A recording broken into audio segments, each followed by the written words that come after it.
Hello everyone, I'd like to welcome you to another episode of Final Reflection with Marakinyo. I remain your humble host, Marakinyo Dada. The topic for our discussion this week is titled Feminism. And feminism happens to be a very controversial topic. Because a lot of people have different ideas, different opinions, and different trains of thought about feminism. But I did a bit of research about feminism and, I would like to talk about it on this episode. So I like to start with the definition of feminism. What's feminism? Feminism is the theory of political, economic, and social equality of the sexes. So feminism believes that anyone from the female or the male sex should have equal opportunities and equal rights. So feminism, in simple terms, is equality amongst the genders that does not abide by the patriarchal construct. Now, it's very important to point out that we need to separate sex and gender. So, sex is biological, while gender is a social construct. Now, about 2 weeks ago, Chimamanda Adichie interviewed former presidential candidate Hillary Clinton, and she seemed to have an issue with Hillary's Twitter bio starting with the word wife. So, I want you to watch this video, and we'll take it from there. So in your Twitter account, the first word that describes you is wife. And then I think it's mom, and then it's grandmother. And when I saw that, I have to confess that I felt just a little bit upset. And then I went and I looked at your husband's Twitter account, and the first word was not husband. And I wanted to ask, first of all, if this was your choice, if this was something that you wanted to do, or something that maybe somebody thought would be a good idea for the campaign. And if it's your choice, whether you think it's fair for me to have been a bit annoyed by it. Well, when you put it like that, I'm going to change it. So, she got a lot of backlash from Nigerians on Twitter. And, of course, there were a lot of people that actually supported that point of view. But in order to be able to discuss and understand what feminism is about, it's better we look at the types of feminisms that we have available. So the first type of feminism is liberal feminism. Liberal feminism is a form of feminism that argues that the equality for women can be achieved through legal means and social reform. Radical feminism was the cutting edge of feminist theory from approximately 1967 to 1975. This term refers to the feminist movement that sprung out of the civil rights and peace movement. The reason this group gets the radical label is that they view the oppression of women as the most fundamental form of oppression, one that cuts across boundaries of race, culture, and economic class. Radical feminism is a movement that believes sexism is so deeply rooted in the society that the only cure is to eliminate the concept of gender completely. Here are some of the quotes by well-known feminists that have been collected from various articles on the internet that will clearly show this fact. We can't destroy the inequities between men and women until we destroy marriage. Being a housewife is an illegitimate profession. The choice to serve and to be protected and plan towards being a family maker is a choice that shouldn't be. The art of radical feminism is to change that. We must work to destroy marriage. The end of the institution of marriage is a necessary condition for the liberation of women. Therefore, it is important for us to encourage women to leave their husbands and not to live individually with men.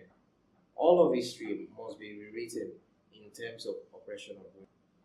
These are well-known feminists that are reaching billions of people online with their books and with their articles. So basically, they believe that the nuclear family, needs to be destroyed in order to be able to liberate women. So let's move to the next type of feminism, which is the socialist feminism. Socialist feminism is quite similar to Marxism. It recognizes that women are oppressed and attributes the oppression to the capitalist system. It insists that the only way to end the oppression of women is to overthrow the capitalist system. Socialist feminists, they tend to reject the radical feminism's main claim that patriarchy is the only and primary source of oppression of women. Rather, socialist feminists assert that women are unable to be free due to their financial dependence on males in their society. Feminism can also be classified in terms of waves. So we have the first wave feminism, second wave, third and fourth wave feminism. Now the first wave feminism focused on getting women the right to vote and giving them the legal rights as persons. And other issues centered around suffrage and property rights. The second wave feminism focused on making women socially equal and giving them control over their bodies in terms of reproduction, probably abortion and all that. The third wave feminism focused on giving women the rights to their own choices, whether anyone agrees with them or not. And the fourth wave feminism, it's more about inclusion, being body positive, and it's mainly digitally driven. So feminism has done a lot for women. Feminism helped in fighting for the right for women to vote, the right to be identified as a legal person under the law. It also helped them to fight for the right to be socially equal with men and also to be able to claim rights over their body. So having said this, you will still find out that there are some women who actually do not support feminism. During the course of my research, I found out that there is a page on Tumblr, and you can also find that page on Facebook. It's called Women Against Feminism. Now, it got me thinking, what grudges do these women actually have against feminism if feminism actually fought for the right of women? But when I went to their page and actually did a bit of reading, I found out that most of the women on these pages are usually under the age of 25, and they are kicking against what modern feminism stands for. So they believe that modern feminism does not represent the actual definition of what feminism stands for, which is equality of the sexes. Now, a lot of these women tend to they created their community because they are tired of being bullied, being insulted, being told that they are ignorant, stupid, or uneducated, or being diagnosed with what some people call internalized misogyny. Now, if you look at the composition of women on these pages, you will find out that a lot of them describe themselves as anti-feminist. Some describe themselves as MRA, which is men's rights activists. Some of them describe themselves as egalitarians, while others just don't want any label attached to them.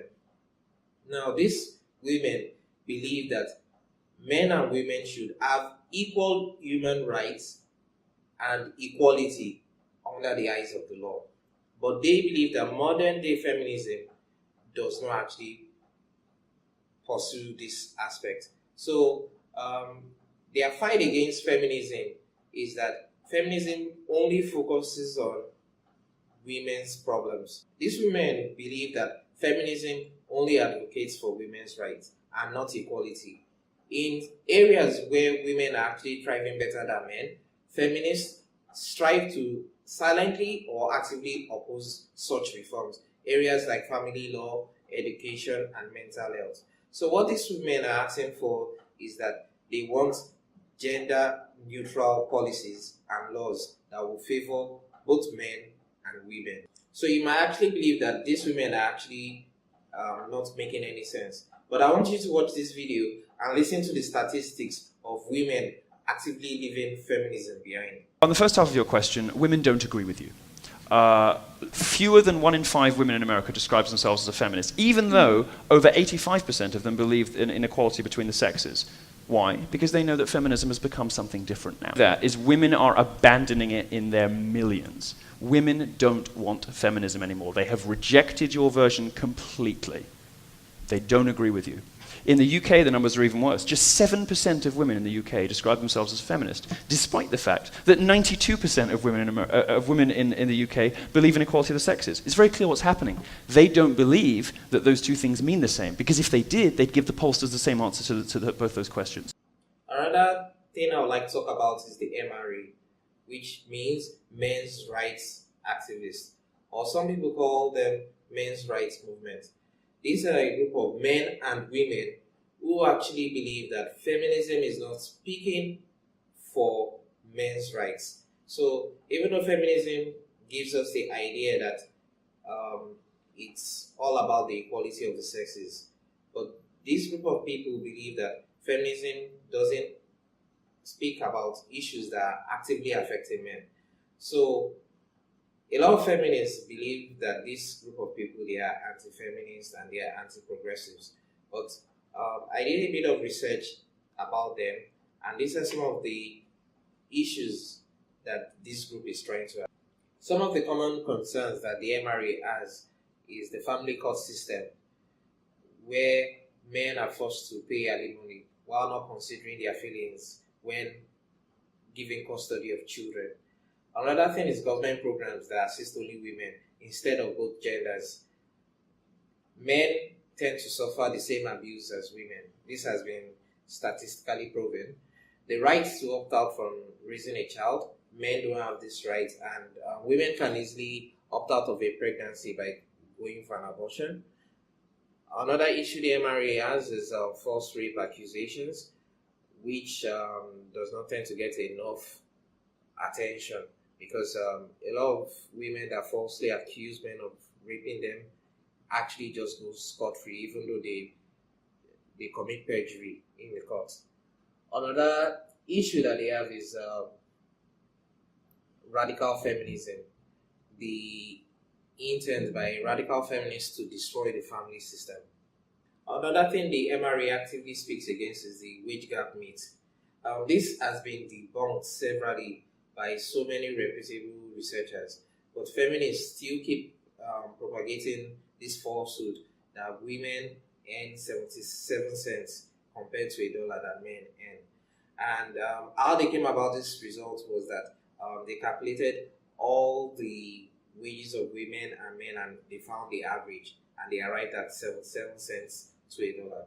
But what they failed to tell people is that they neglected looking at the number of hours worked, the occupation, the position, and the types of choices that women make when it comes to their profession. Research was done by the American Association of University Women, and they found out that there is just about 6.6 cents wage gap difference for men and women compared to the 23 cents from the other research, and that wage gap was heavily dependent on the choices made by women. But even after all these researchers have put out these results, feminists still push the story that 77 cents to $1 is what a woman earns. And saying that to anyone, what you actually hear is that also women in the same position as men do not earn the same thing, which is actually a falsehood. Like I said earlier, it's not only men that make up the MRA. They also have women that are actively part of the group. And the interesting thing to know is that women are actually the face of the MRA, because when men tend to speak up for men's rights, the feminists attack them and say they are misogynist or they are traditionalist, women-hating men, or backward-thinking people. So the women have actually taken the mantle and, start speaking up for men's rights. An important person, or an important member of the MRA is Karen Swan. She has actively given a lot of lectures for the Canadian Association for Equality, and she's a recognized MRA. I'd like you to watch this video and listen to her speak. My name is Karen, and I am an anti-feminist. Yeah. I know, the short hair and the comfortable shoes really gave it away. A lot of people think that we're sort of the women's auxiliary of the men's rights movement. Sort of take a back seat and be a good ally. Like, we're not MRA allies, and we're not MRA supporters. We're MRAs.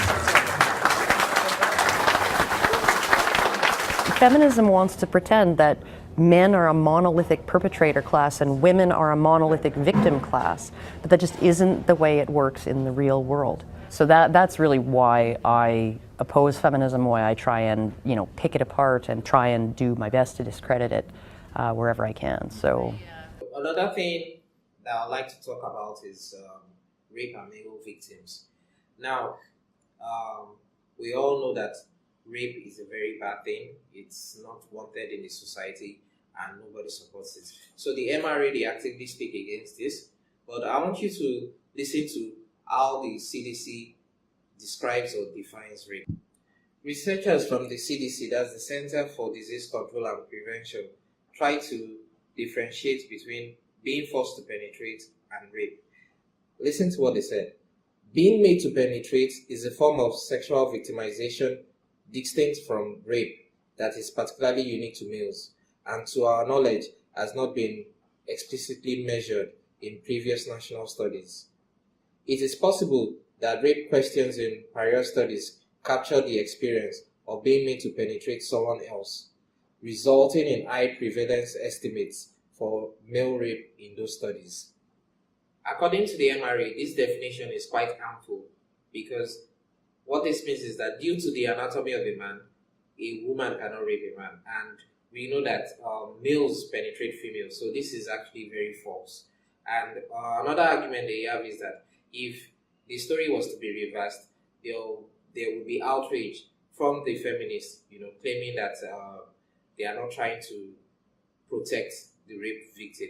Fun fact, let's say a woman in her 30s sleeps with a boy of about 13 to 14 years old. This is called statutory rape. But the funny thing about it is that when that boy clocks 18, the woman, that is his rapist, can actually force him to pay for child support, even though he is the victim. So these are some of the issues that the MRA they have, and other issues like stuff like manspreading, mansplaining, a lot of different terminologies that come with the suffix man, and they tend to mean negative connotations. There is a feminist that goes by the name of Cassie J. She has been a feminist for about 10 years, and she thinks of the MRA as misogynist or as people that just lack sense. So she decided to do a documentary about the MRA. She literally believed that these people are enemies, and she decided to, expose them for who they are. So I want you to take a look at this video from our TEDx talk, and we'll continue from there. In 2013, I decided to meet my enemies. I was a 27-year-old award-winning documentary filmmaker and a proud feminist, and I was determined to expose the dark underbelly of the men's rights movement. At that point, all I knew of the men's rights movement was from what I read online, that it's a misogynistic hate group actively working against women's equality. While the vast majority of my previous work was about women's issues. I directed documentaries about reproductive rights, single motherhood, and the need for more girls to get into STEM education. Well, after years of researching and fact-checking what the men's rights activists were telling me, there is no denying that there are many human rights issues that uniquely or disproportionately affect men.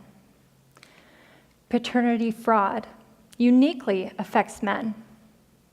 The United States Selective Service, in the case of a draft, still uniquely affects men. Workplace deaths, disproportionately men. War deaths, overwhelmingly men. Suicide, overwhelmingly men. Sentencing disparity, life expectancy, child custody, child support, false rape allegations, criminal court bias, misandry, failure to launch, boys falling behind in education, homelessness, veterans issues, infant male genital mutilation, lack of parental choice once a child is conceived, lack of resources for male victims of domestic violence. So many issues that are heartbreaking if you are the victim or you love someone who is the victim of any one of these issues. The title of the documentary is called Red Pill, and she actually had feminists and MRA members in that documentary. Everyone was speaking from their own point of view about different issues. And she also kept a journal about how her thoughts were evolving over the period of doing the documentary. And at the end of the whole thing, she actually started believing in men's rights because there were a lot of things that she was not exposed to. In October 2016, the documentary was released and reviews started to pour in. And Cassie got to learn some very vital lessons. She found out that the media is actively involved in playing group politics, that is identity politics. And she found out another thing, which I would read a quote. When you start to humanize your enemy, there is a chance that your community will start to dehumanize you. She started getting verbal attacks from a lot of feminists, even though she was just actually trying to shine more light on men's issues and trying to show that the men's rights movement was actually trying to participate in the equality discussion. So she learned very hard lessons. And the funny thing about it is that a lot of these feminists that were attacking her did not see the movie. They didn't even know what the movie was about. They just believed that since it was, talking about men's issues, definitely it's a men's agenda and is misogynistic in nature. Another woman who is a member of the MRA that I would like to talk about is Erin Peasy. Erin Peasy was born in 1939, and in 1971 she founded the first women's shelter in Chiswick, London. Now the shelter expanded into many houses and it grew into a large organization called the Refuge. She was a very prominent figure in the women's rights in the 1970s. Not long after setting up the first women's shelter, Peasy had to flee England with her kids after there were protests, threats, and violence that accumulated into the shooting of her dog. So eventually she ended up, returning back to England, but she never stopped advocating for victims of domestic violence. And now you might be wondering that how did she all of a sudden start getting threats against her life and all that? Well, what actually happened is that she tried to set up the first men's shelter that is for men that were being abused by their wives. And, she got a lot of threats against her. And the reason being that she's trying to disrupt the narrative of the feminists as then, because they believe that everything relating to violence can only be perpetrated by men. Women are always the victim. But she found that in the course of being with women that came into the women's shelter, she found out that about 60% of the first 100 women that came in were actually violent themselves. And being a victim of domestic violence herself, she had the courage to be able to speak up and, stand her ground that violence is not exclusive to men. It can be perpetrated by both men and women. Peasy found out that out of the first 100 women that came into our women's shelter, about 60% of them were as violent as the partners that they were running from. And she didn't believe in the narrative that women are victims, men are perpetrators narrative that the feminists were spreading. According to her, and I quote, "We know, and everybody in this business knows, that both women and men in interpersonal relationships can be violent."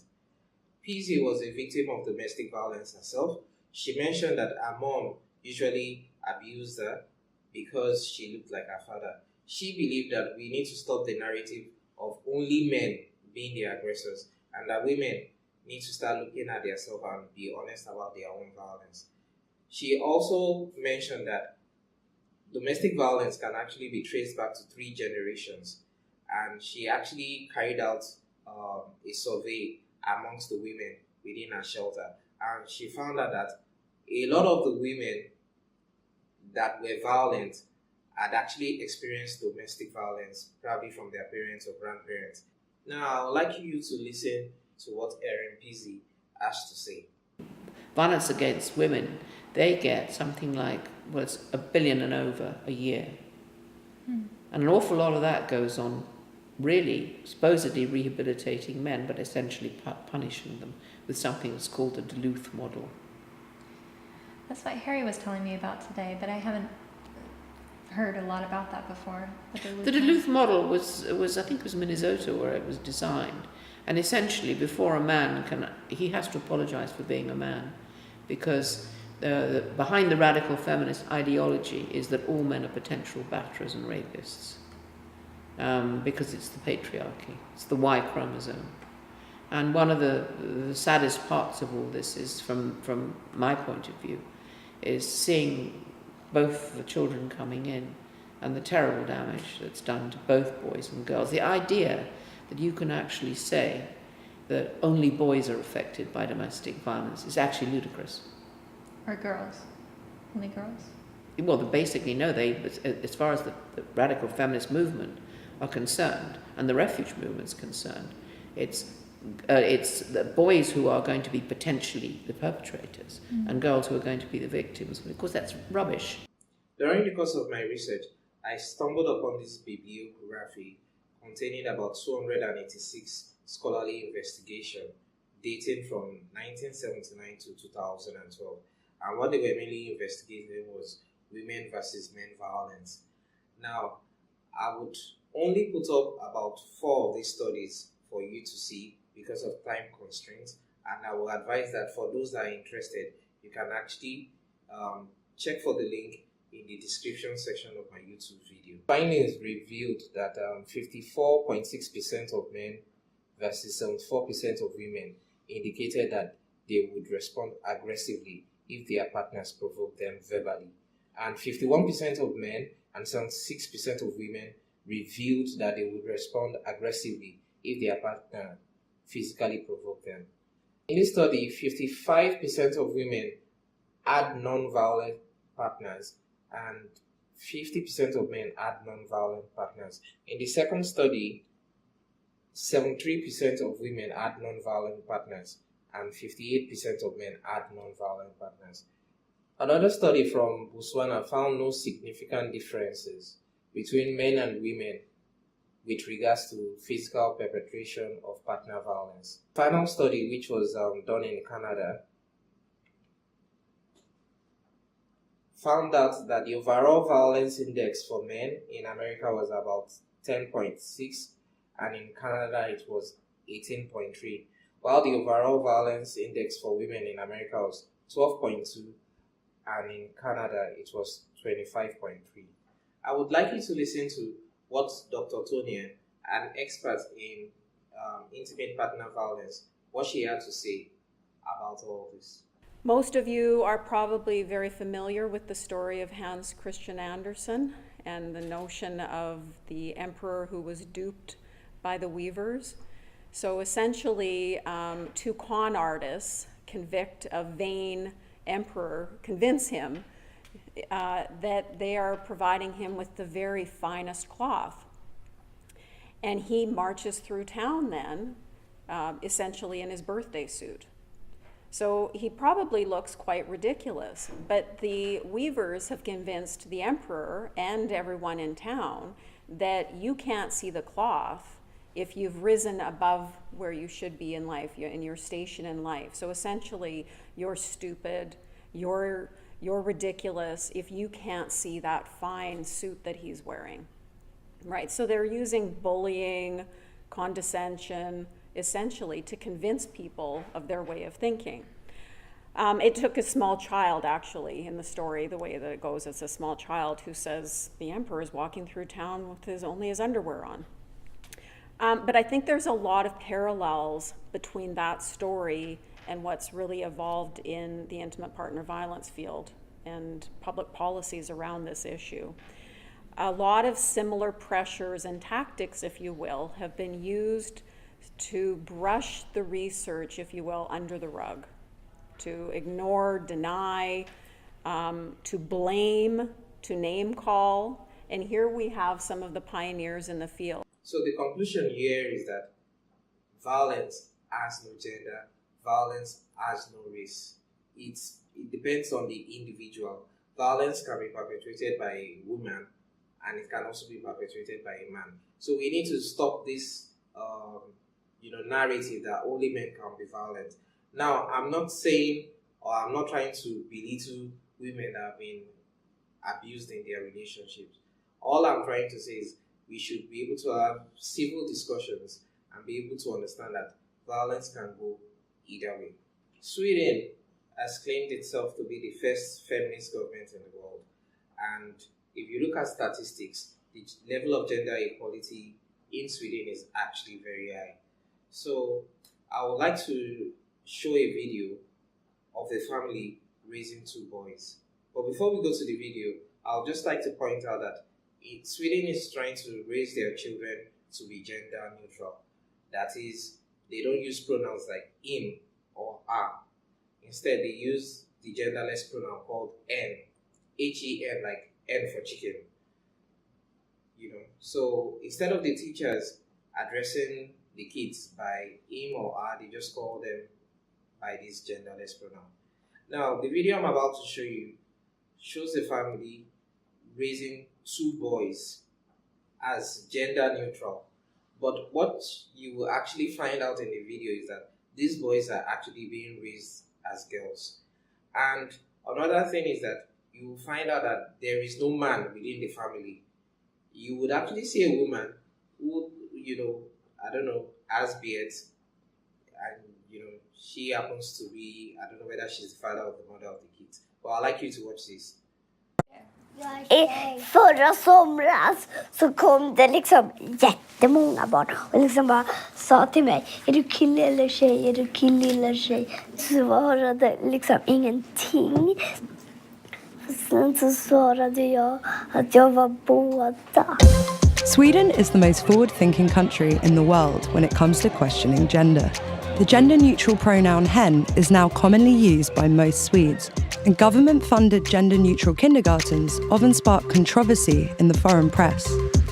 With recent victories for the trans rights movement and more young people defining something other than male and female than ever before, I'm curious to find out what it's like to grow up without the gender binary.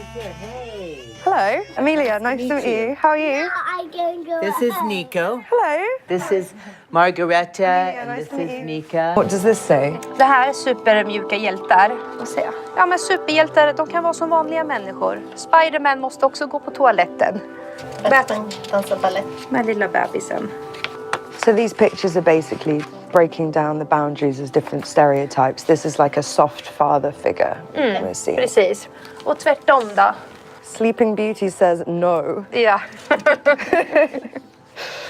Lesbian mom. Did you notice that the females in the comics book were actually okay, but the males in the books were actually being feminized? Anyway, moving on. The last group of people I would like to talk about are called MGTOW. That stands for men going their own way. These are men that believe that they need to preserve and protect their own sovereignty. These are men that believe that they don't want to have any interaction with any woman. These are also men that believe that there is no need in actually getting married, and they are not actually interested in raising any kid. They believe that getting attached to a woman could mean financial or social suicide for men. And from my research about them, I got to find out that a lot of them have actually been hurt from their previous relationships, and there is a lot of bitterness in the movement. And the funniest thing about it is that a lot of young boys are actually getting involved in this movement, and this movement is really, really spreading across the Western world. Within the MGTOW, there are actually different types of men. Some of them are men who actually have misogynistic views, such as women are not human, women are wicked, and all that. And then we have a small number of involuntary celibates, and a small number of outspoken bachelors, a small number of public figures that speak their mind, and a silent majority of men who don't actually even talk about being MGTOW, but they are actually being MGTOW. So what these men actually believe in is that one needs to do a risk-reward analysis when one wants to settle down with a woman, because in the Western world, the men over there believe that everything about the law is in favor of the woman, and they know that women can actually, wake up in the morning and decide to end the marriage and take half of his wealth away, and tie him down on child support for about 18 to 26 years, and there is nothing he can do about it. Now, some of us might look at it that these men are actually weak men, or that they cannot actually think straight, or they should man up, or or whatever we think. But one is to understand the angle that they are coming from. They are coming from a place of bitterness. And personally, I'm not in support of this MGTOW idea, but I'm just trying to educate us that a group like this actually exists. So, in conclusion, I would like to share my own opinion about this whole topic. So, if we look at family values in the Western world, we see that family values has actually depreciated. We have a lot of single mothers over there, and a lot of missing fathers.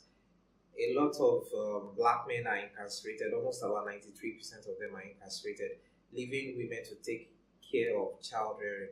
And the role that a father plays in the life of a child is very important. It cannot be overemphasized. So when some people believe that feminism does not speak for equality of all sexes, well, in a way, I tend to agree, because modern day feminism is a lot more about man bashing. We see it all over the social media. We see comments which I feel will not drive any reasonable discussion. And if you ask a lot of people, they are all for equality for both sexes. And I've talked about this before in my previous video. It's titled Gender Equality. So I, as a person, I believe in equality for all genders. I believe in empowerment of women, but I don't believe in the modern day brand of feminism. And a lot of women don't actually believe in it also. Also, male victims of domestic violence are completely ignored by feminists who claim to care about domestic violence. Another thing they do is they try to shut down women who have different opinions from theirs. They try to tell them that they have internalized misogyny. I don't know what that means. And stuffs about toxic masculinity. Anyway, people tend to lock up their minds when they have opinions formed, and they don't always tend to want to listen to alternative opinions that are different from theirs. But I am always open to discussion. I would like us to share different views and opinions about this topic in the comment section below. So I'd like to sign off by saying this: a strong woman does not need the victim mentality, and a real man is not afraid of a strong woman. I'd like to thank you very much for watching this episode, and I'll see you next time. Bye.